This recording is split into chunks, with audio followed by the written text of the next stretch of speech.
안녕하세요. 저희는 유선 PD, 하영 PD입니다. 네, 저희가 처음에 체인지 라이프 시작할 즈음에 PD 소개 영상을 한번 했었어요. 근데 거기에 댓글로 저희 PD분들 스트레스 해소법 혹은 관리법에 대해서 댓글을 질문으로 주셨어요. 그래서 오늘은 스트레스 편을 주제로 시작해 보겠습니다. 저희가 얼마 전에 베스트 셀프 책에 스트레스 지수 테스트가 있어요. 여기에서 지수 측정을 각각 해봤는데 저희 결과가 어땠죠? 여기에 나온 내용이 스트레스 문항이 1번부터 20번이 있어요. 거기에서 뭐 항상, 뭐 그렇다, 보통 그렇다, 뭐 드물게 그렇다라고 이렇게 쭉 문항이 나와 있는데 그 보기에서 체크해서 항상이거나 대부분이다라고 하는 부분이 5개 이상이면 거의 뭐 위험에 가깝다. 당장 스트레스 관리를 해야 한다라고 얘기를 해주고 있거든요. 근데 저희가 측정했을 때 유선 PD님은 6개? 5개? 6개? 네. 아, 6개가 나왔었고 네. 그러면은 관리가 필요한 거죠. 근데 네. 저랑 그 성희 PD님이 했을 때에는 12개가 나왔습니다. 2배? 2배가 나와가지고 네. 아 이거는 스트레스 관리가 화급하다 그렇게 생각이 들었고 너무 충격적이었어요. 스트레스를 언제 왜 받는지에 대해서 생각해 보니까 저는 딱 완벽주의 때문인 것 같아요. 그러니까 뭔가를 제가 맡았을 때 완벽하게 해내지 못하면은 저 스스로 굉장히 자책을 하게 되더라고요. 그 새로운 시도를 할 때 되게 그 부담되는 면이 있어요. 거기에서 오는 그 스트레스? 그게 가장 큰 것 같고. 피디님은 어떨 때 스트레스를 좀 받으시는 편이세요? 스트레스 극도로 달할 때 좀 기록을 해봤어요. 내가 언제 왜 스트레스를 받는지. 그랬더니 업무 시작할 때 프로젝트 도입 부분에서 되게 스트레스를 많이 받는 편이더라고요. 내 역량 밖의 일인 것 같이 느껴질 때, 이럴 때 제일 스트레스를 많이 받고 되게 혼자만의 그 갈등이 되게 심한 편이에요. 내가 이거를 할 수 있을까? 나 못할 것 같은데. 근데 해야만 해, 할 수 있어 하다가도 또 작아지고 그러더라고요. 그런 게 되게 힘들었던 기억이 납니다. 스트레스 종류를 생각해 보면은 우리가 받을 때 불안감, 그리고 짜증, 열등감 이런 게 있잖아요. 근데 저는 이런 거에 되게 약한 편이더라고요. 그래서 이 단어들을 내게 바로 오면은 좀 제가 힘드니까 불안하다를 예로 들면은 이제 내가 좀 성숙해지려고 성장하려고 초조함이 나에게 오는구나 이런 식으로 좀 긍정적인 느낌으로 교체해서 제 머릿속에 좀 들어오게 해요. 그리고 열등감 같은 경우에는 저 대단한 사람이 있네. 근데 저 사람을 열등감 느끼기보다는 이걸 배워야겠다 이런 배울 점을 캐치하고 저 사람이랑 어떤 일을 협력하면 좋겠다 이런 생각을 한번 해보기도 해요. 그렇게 하다 보면 또 제 자신 스트레스가 좀 낮아지는 것 같아요. 근데 이게 좀 많이 어렵죠. 저는 3가지를 말씀드릴 건데 첫 번째로는 스트레스의 힘이라는 책에서 나온 건데요. 스트레스 자체를 나쁜 것이라고 인식하지 않는다.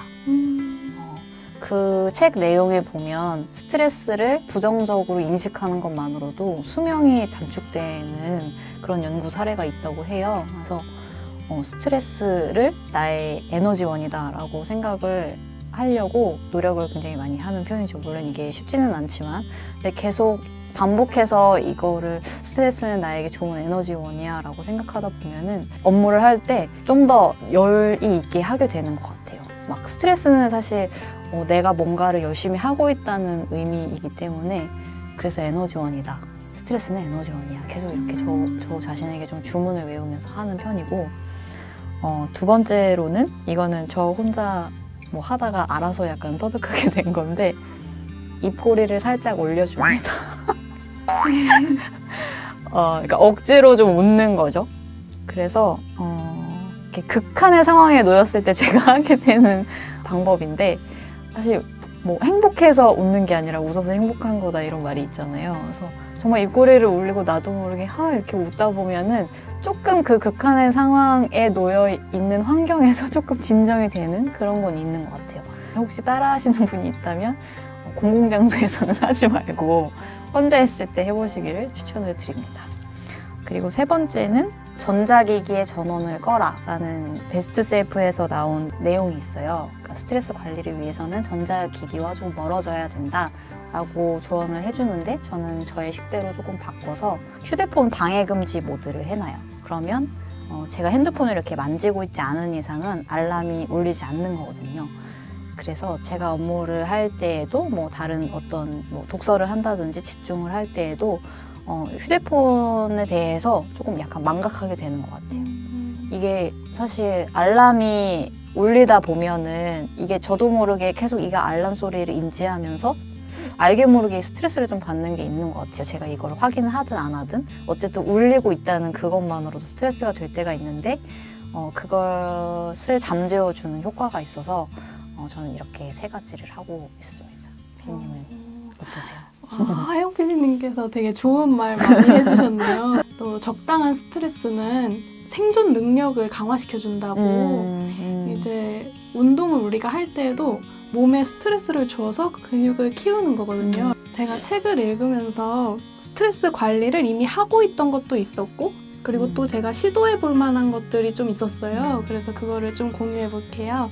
저는 걷기를 무지 좋아해요. 이 베스트셀프 책에서도 일주일에 닷새씩 하루에 2~30분이라도 육체 운동을 하면 뇌를 화학적으로 재설정하고 스트레스 관리 시스템에 강점을 더할 수 있다라고 하는데요. 저는 재택근무를 하다 보니까 100보 정도 걷는 날도 있더라고요. 더 적게 걸은 날도 몇 번 있었던 것 같은데. 네. 거의 방 안에서 생활할 때가 있죠. 그래서 저도 약간 이게 조금 뭔가 운동이 시급하지 않을까요? 왜냐면 요즘에 건강책들을 많이 읽다 보니까 운동의 맞아요, 중요성을 맞아요. 절감했어요. 억지로 나가서 산책을 꼭 하는데 그러면 동네 한 바퀴 돌고 오면 4,000보 정도 걷게 되더라고요. 그리고 뼈아대 강연 중에서도 제가 재밌게 봤던 게 운동이 뇌를 바꾼다고 해요.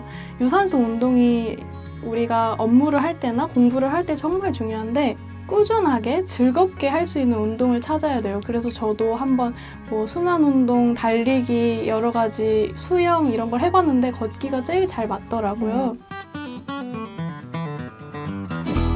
건강하게 운동을 하려면 제가 이번에 책에서 알게 된 건데요. 맥박 1분당 횟수가 180에서 본인 나이를 빼야 돼요. 그러니까 제가 29살이지만 계산의 편의를 위해 30살로 하고 30 하면은 150. 제가 운동을 할 때 맥박이 150회까지 가야 그게 좋은 유산소 운동이라고 하더라고요.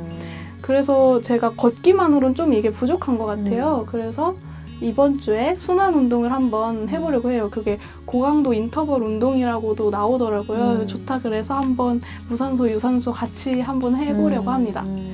그리고 베스트셀프에서 되게 놀라운 연구 결과가 하나 나오는데요.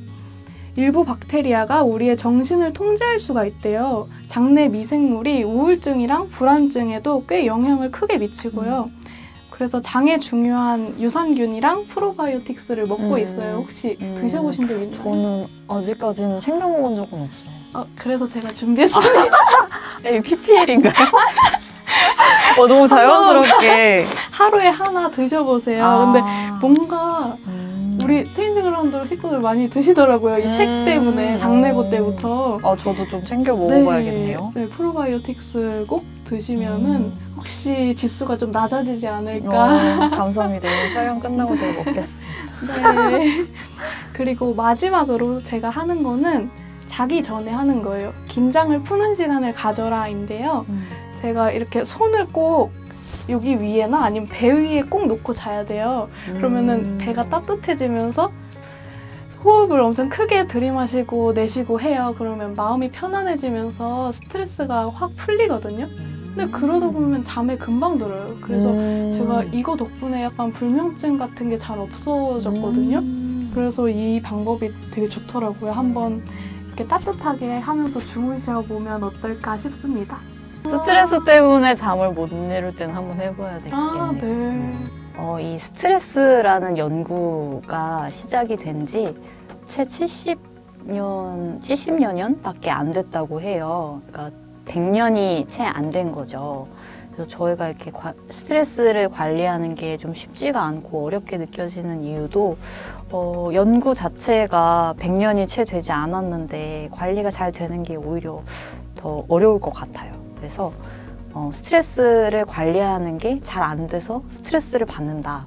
그러시지는 않으셨으면 좋겠고, 스트레스 관리는 원래 어렵다라고 인지를 하셨으면 좋겠고, 그 스트레스라는 말이 사실 부정적인 그 시각으로 바라보기 때문에 거기서 너무 부각되는 경우가 있는 것 같아요. 그래서 원래는 좋은 면도 있는 거죠. 내 에너지원으로 삼을 수가 있고, 그래서 스트레스는 나의 긍정적인 에너지원이다 라고 생각할 수 있는 이 발상의 전환, 생각의 전환을 할 수 있는 계기가 되셨으면 좋겠습니다. 성숙하려면 성숙한 사람은 스트레스 관리를 정말 잘 하는 사람이어야 하는 것 같아요. 베스트셀프에서 스트레스 지수 측정을 한 뒤로는 약간 의식적으로 스트레스를 좀 풀려고 노력을 해봤어요. 그래서 뭐 나가서 산책을 더 하거나 지인과의 작은 파티를 하거나 긴장 푸는 시간을 갖거나 감사 노트를 적어보거나 이런 거를 의식적으로 하니까 좀 더 좋았어요. 저도 개인적으로. 다른 분들은 어떻게 스트레스를 해소하는지 관리법이 정말 궁금해요. 저희가 배울 수도 있고 한번 시도를 해볼 수도 있고 이럴 것 같아요. 아래 댓글에 본인만의 스트레스 해소법 꿀팁 같은 것들을 공유해 주시면 감사하겠습니다. 그리고 더 자세한 내용은 사실 책에 굉장히 잘 나와 있어요. 스트레스 관리법이라고 해서 여러 가지 그 리스트를 말씀해 주시고 있거든요. 그래서 저희 영상보다 더 자세한 내용이 궁금하시면 책을 참고하시면 좋을 것 같습니다. 네, 그러면 저희는 다음 영상에서 뵙겠습니다. 찾아뵙도록 하겠습니다. 안녕!